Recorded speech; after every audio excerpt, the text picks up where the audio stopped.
ओम प्रणाम भगवान। बोध कथा 12। कथा का शीर्षक है जीवन मृत्यु। एक बार ऐसा हुआ कि किसी साधु का शिष्य मर गया था। वह साधु उस शिष्य के घर गया।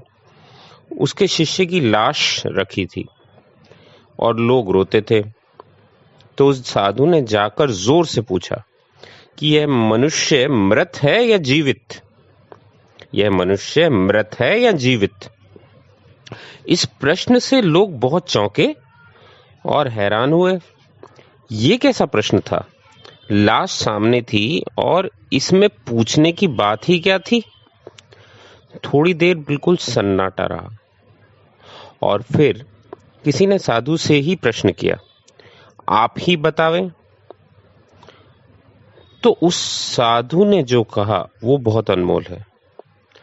साधु ने कहा कि जो मृत था वह मृत है, जो मृत था वह मृत है, जो जीवित था वह अभी भी जीवित है, जो जीवित था वह अभी भी जीवित है।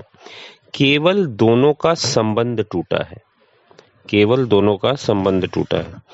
जीवन की कोई मृत्यु नहीं होती और मृत का कोई जीवन नहीं होता है।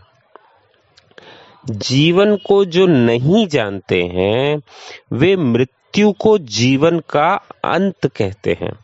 जीवन को जो नहीं जानते हैं वे मृत्यु को जीवन का अंत कहते हैं।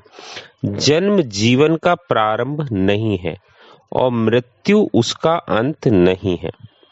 जीवन जन्म और मृत्यु के भीतर भी है और बाहर भी है। वह जन्म के पूर्व भी है और मृत्यु के पश्चात भी है।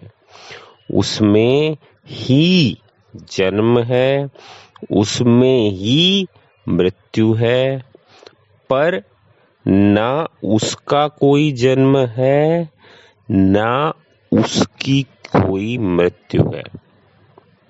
ये बहुत ही महत्वपूर्ण वचन है भगवान। मैं एक बार दोबारा रिपीट बोल देता हूँ। साधु ने कहा कि जो मृत था वह मृत है, जो जीवित था वह अभी भी जीवित है।